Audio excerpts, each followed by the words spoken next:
O Bolsonaro fez a maioria dos votos em Itajaí, o Bolsonaro fez a maioria dos votos em Santa Catarina, o Jorginho Melo fez a maioria dos votos aqui, o Seif fez a maioria dos votos aqui. O que Itajaí queria, quis e fez foi votar em alguém do 22.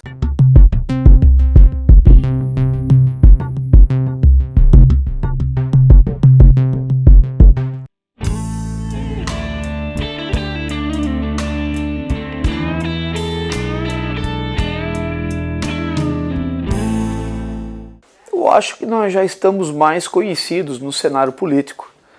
Eu apesar da curta vida na política, vai fazer 6 anos só que eu estou participando, não fez, eu já consegui ser vice-prefeito eleito e reeleito, fui secretário do planejamento, fui deputado suplente, porque eu ainda sou o primeiro suplente na Assembleia Legislativa, fui deputado suplente em 2020 e agora serei deputado estadual. É uma carreira curta, mas já com diversas passagens e diversas eleições. Na Prefeitura de Balneário Camboriú, em parceria com o Fabrício, como secretário do Planejamento, nós alcançamos níveis de excelência na administração pública e hoje somos reconhecidos como uma das melhores, se não a melhor administração pública do Brasil. Como secretário do Planejamento, foi durante o período que eu estive lá, nós executamos o elevado da 4ª Avenida, Avenida Panorâmica, foi lançado a obra da reestruturação da faixa de areia, os novos emissários de esgoto, foi dado início ao nosso processo do asfalto, a gente chegou a quase 150 quilômetros de asfalto. Isso tudo foi nos dando visibilidade, a nossa como vice-prefeito, como secretário do Planejamento, a gestão de Balneário Camboriú, a nossa passagem pela Assembleia Legislativa, que eu julgo ter sido importante também. Isso tudo foi um somatório para que a região e o estado de Santa Catarina nos conhecessem mais. Eu acho que isso ajudou bastante, como ajudou também a grande parceria que eu tenho com o Jorginho Melo. O Jorginho Melo foi quem me colocou na política, foi quem me filiou a um partido político, foi quem me deu a oportunidade de disputar a eleição em Balneário Camboriú pela primeira vez, junto com o Fabrício.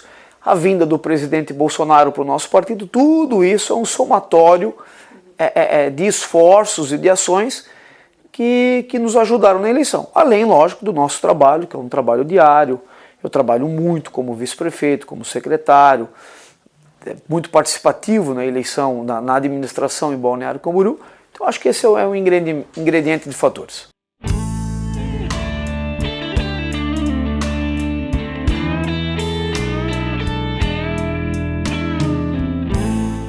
Com a Paulinha não, com a Ana Campagnolo sim.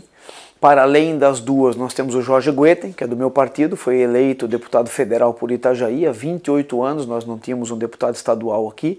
Temos o Seif também, que foi eleito senador. Então eu acho que a nossa região ela ganha em muita força dessa representação. Lá dentro da Assembleia, esses 3 parlamentares têm a incumbência de buscar recursos e ações para que a gente supra as demandas reprimidas regionais que foram se acumulando ao longo de décadas, seja por falta de representação ou por baixa qualidade de representação.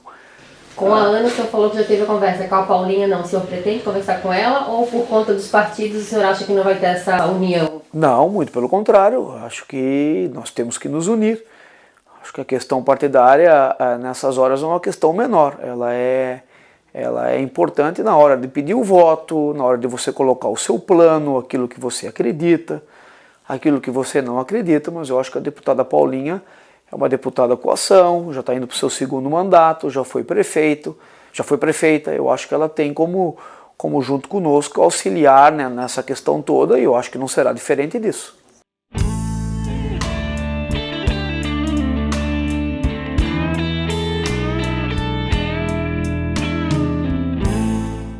Eu acho que em questão de representatividade já está provado que sim, senador, deputado estadual, deputado federal, 3 deputados estaduais. Agora essa representação é que tem que trazer as ações que as pessoas esperam. No âmbito federal nós temos a 3ª pista da BR-101 de Itapema a Navegantes, no mínimo que tem que ser feito, no mínimo. As marginais de Itajaí, a de Balneário Camboriú a Navegantes, que precisam ser feitos, nós não temos como esperar mais. A BR-101 hoje tem estrangulado, é um nó que aperta a nossa cintura e atrapalha o nosso crescimento. Nós precisamos de uma maternidade, pelo menos uma porta de urgência e emergência aberta a partir do ano que vem, dos próximos 2, 3 anos, lá na Costa Esmeralda. Não tem mais como a Costa Esmeralda ficasse necessitar da ajuda de Balneário Camboriú, com a maternidade, com o Hospital Ruth Cardoso. É muita gente morando lá e o problema de locomoção é difícil. Nós precisamos dar essa atenção à nossa Costa Esmeralda. Nós temos o túnel submerso por baixo do rio Itajaí, que é uma obra em parceria de Navegantes, Itajaí, Balneário Camboriú, que precisa da Assembleia Legislativa parceira, atrás das licenças, do governo do estado, do próximo governador. Essa obra é uma obra importantíssima para o desenvolvimento da nossa região. O governador Carlos Moisés, quando assumiu o governo do estado, ameaçou Itajaí com o corte dos incentivos fiscais tão importantes para Itajaí e Navegantes. Hoje é a maior estrutura logística aeroportuária do nosso estado, que precisa desses incentivos fiscais para as empresas instaladas aqui. Então, pode ter certeza que eu estarei lá brigando pela manutenção desses incentivos. Quando eu fui deputado, o atual governador inaugurou a rodovia Antônio Raio. Eu emiti um documento à imprensa, na época, e publiquei na minha rede social, de que eu não participaria da inauguração por entender que a obra não está pronta. Enquanto não se falar do trevo da Antônio Raio com a BR-101, nós não temos como falar de rodovia Antônio Raio pronta, porque dependendo do horário, com chuva, você fica mais de 1 hora parado ali. Até hoje a gente está parado nesse, né? Para Contorno Sul, para a Antônio Raio. Então fizeram uma inauguração, como fizeram no centro de eventos também, não foi o atual governador, foi o governador anterior ainda, com obras inacabadas. Nós não podemos mais conviver com esse tipo de coisa. Por conta de período eleitoral, vem inaugurar coisa que não está pronta. Então o trevo da Antônio Raio com a BR-101 é importantíssimo. Uma outra obra para a nossa região que é de fundamental importância é a barragem de Botuverá. É a obra que vai nos dar a segurança de termos águas e a diminuição das cheias, das enchentes, ao longo das próximas décadas, das próximas 5, 10 décadas pela frente. É uma obra que foge um pouco da região da foz do rio Itajaí, mas tem que sair do papel e tem que ficar pronta de uma vez por todas. Vai fornecer água para Itajaí, para Balneário, para Brusque, para Camboriú. Enfim, é muita água naquela bacia ali, além de evitar os problemas das cheias, principalmente ao longo do rio Itajaí-Mirim. Quanto prejuízo Itajaí já teve por conta das cheias no rio Itajaí-Mirim.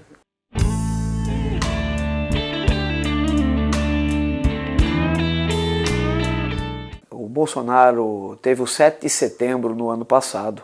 Eu fazia parte de um grupo de pessoas, e eu estava errado, que achava que o Bolsonaro deveria tomar uma medida mais rígida contra diversos grupos que, na minha opinião, atentam contra a democracia brasileira. E eu era um dos que defendia uma medida mais rígida tomada pelo Bolsonaro em defesa da nossa democracia. Mas eu estava errado e ele certo. Ele resolveu jogar dentro daquilo que são resolver esse problema com a disputa eleitoral. Foi o que ele resolveu fazer. E no final quem está certo é ele, quem estava errado era eu e o grupo do qual eu fazia parte. Nós defendíamos algo mais radical e ele defendeu algo menos radical. E ele estava certo. E eu digo que quem estava errado era eu e esse grupo do qual eu fazia parte que defendia esse tipo de coisa. Mas que tipo de coisa, né? Intervenções que eu acho que grupos que atentam contra a democracia do Brasil, dentro da imprensa, dentro do judiciário, dentro do legislativo, dentro da sociedade. Grupos que não são maioria, são grande minoria, que atentam contra a democracia brasileira, que fogem longe daquilo que é a Constituição, empregando mentiras, atrapalhando o governo federal, ações e medidas que vão contra a geração de emprego do Brasil, contra a soberania do Brasil, contra aquilo que a maioria do povo brasileiro quer para a sua nação. Contra estes grupos que atentam contra a democracia brasileira. Pessoas que inventam histórias, que mentem, que através de ações, mesmo dentro do poder público, que utilizam do seu poder para jogar contra o Brasil, para fazer um contra o pior, melhor, para poder voltar ao poder. Então, realmente é verdade, eu defendia ações mais drásticas contra esses grupos que em parte estão dentro de poderes, parte estão dentro da sociedade civil. Eu estava errado, eu volto a dizer. Quem estava certo era o presidente da República. E desde que ele deu a decisão, a gente segue a decisão dada por ele. Ele decide, a gente segue. E dessa maneira continua.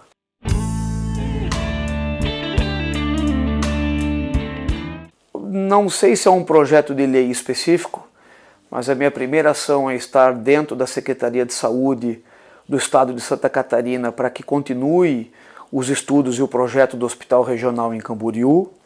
Quero ir a Brasília junto com a bancada federal defender a terceira pista e as marginais na BR-101, no mínimo de Itapema a Navegantes. Existe o estudo, está tudo pronto. É claro que vai impactar aí em 10, 20, 30 centavos no pedágio, mas nós não temos como fugir disso, né? Nós não temos mais como nos locomover aqui na nossa região. Então eu quero estar lá pronto para isso. Vou na Secretaria de Infraestrutura do Estado para que a gente brigue pelo trevo do Antônio Raio com a BR-101, é importantíssimo. O convênio com o Hospital Ruth Cardoso, enquanto não fica pronto o novo hospital regional, que é lógico que não vai ficar pronto em 4 anos, uma obra de um hospital, até que se pegue todas as licenças, até que se construa, até que entre em operação. Não adianta a gente ser leviano a esse ponto, nem mentiroso, é um negócio que leva alguns anos, mas enquanto não fica pronto, nós precisamos do convênio com o Hospital Ruth Cardoso e precisamos de algum tipo de convênio com o Hospital de Itapema para que a gente busque uma maternidade, uma porta de atendimento de urgência e emergência 24 horas por dia, para que a gente tire a sobrecarga que existe hoje sobre o Ruth Cardoso e o Hospital Marieta em Itajaí, para que a gente consiga prestar um melhor atendimento ao nosso munícipe aqui da nossa região e das pessoas que nos visitam também.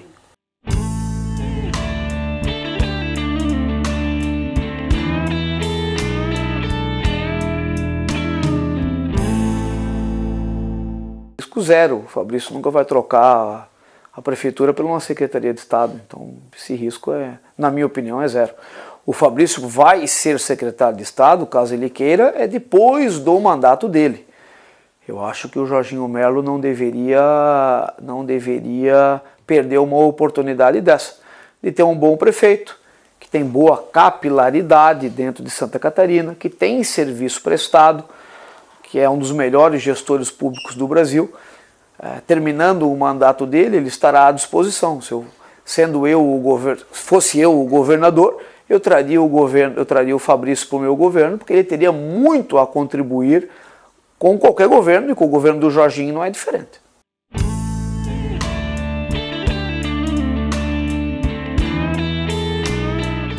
Não tive essa conversa, o Jorginho Melo não me convidou. Se fosse uma secretaria na qual eu pudesse contribuir mais ainda do que como deputado, mas eu acho que o Jorginho não chamará deputados da Assembleia para formar o governo. Ele disputou a eleição sozinho, do jeito que eu acho que tem que ser, sem coligações, sem dever nada para ninguém. É o único governador, se eu não me engano, acho também não, pode ser que eu esteja aqui falando besteira, mas eu acho que é o único governador que saiu de chapa sem dever nada para ninguém, sem acordos partidários, senador do mesmo partido, vice-governador do mesmo partido, governador do mesmo partido, sem dever nada para ninguém. Eu acho que ele vai buscar nos quadros técnicos que a gente tem em Santa Catarina, seja dentro da administração pública do Estado, que existem boas pessoas, seja na iniciativa privada, bons nomes para compor o governo dele.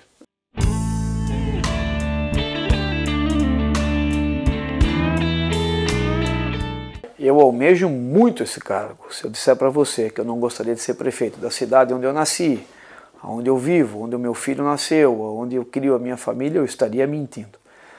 Agora, se vai ser em 2024 ou não, se eu disser que sim, atrapalha o meu mandato de deputado. Se eu disser que não, atrapalha também o meu mandato de deputado, porque eu sei que existem pessoas que esperam as duas coisas de mim. Então eu não discuto esse tipo de assunto agora para não atrapalhar a minha atuação à frente à Assembleia Legislativa. Eu preciso agora lutar pela reeleição do Bolsonaro, pela eleição do Jorginho Melo, passado esse período montar o meu gabinete, respeitando porque não existe deputado municipal, existe deputado estadual. Eu defendo o voto distrital. Eu sou uma pessoa que defende o voto distrital, mas não é essa a regra que está colocada. Eu tenho que jogar dentro da regra que está colocada, que o deputado é estadual, não é do distrito, é do estado. Então eu vou atender a todo o estado de Santa Catarina com um olhar mais carinhoso para a minha região, sem sombra de dúvida. Eu hoje sou deputado de Itajaí, sou deputado de Brusque, sou deputado de Balneário, sou deputado de Itapema, sou deputado de Camboriú, sou deputado de Navegantes, de Balneário Pissarras, eu sou o deputado daqui. Então eu preciso ter um olhar carinhoso, vou montar o meu gabinete, quero fazer um bom mandato de deputado, essa é a minha preocupação. Eu tratar de assunto de prefeitura agora só me atrapalha.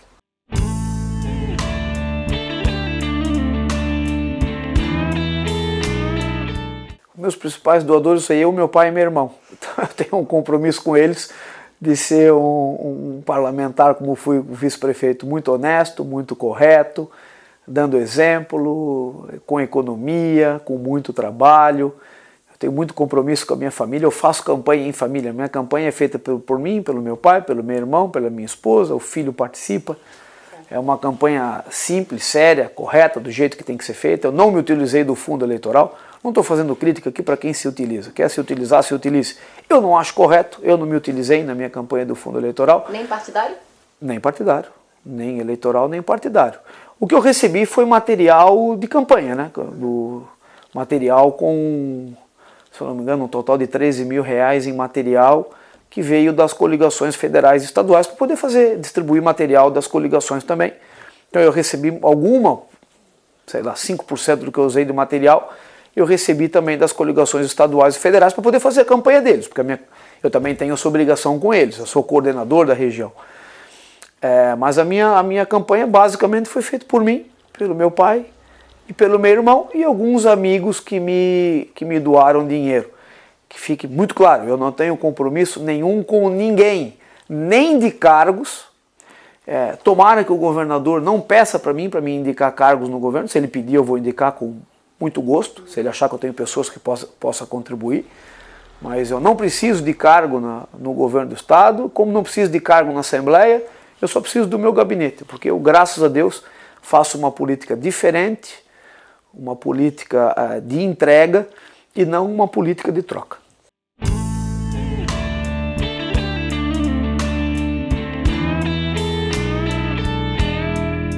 Não, eu acho que elegeu a Ana Campanholo. A Ana Campanholo tem residência em Itajaí, eu acho que ela representava o anseio da população, que era votar em alguém do Bolsonaro. O Bolsonaro fez a maioria dos votos em Itajaí, o Bolsonaro fez a maioria dos votos em Santa Catarina, o Jorginho Melo fez a maioria dos votos aqui, o Seif fez a maioria dos votos aqui.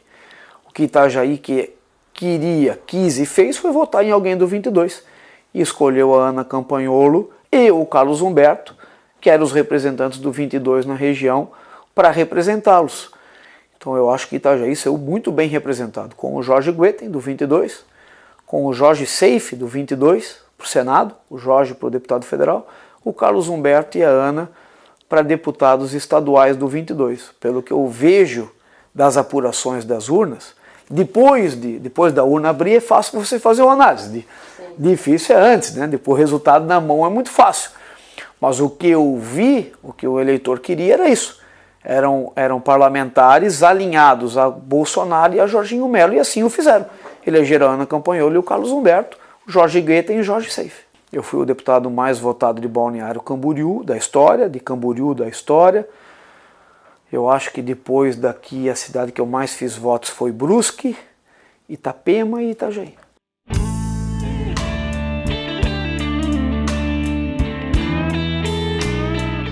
Sem sombra de dúvida, pela primeira vez nós temos um representante nato da construção civil dentro da Assembleia Legislativa.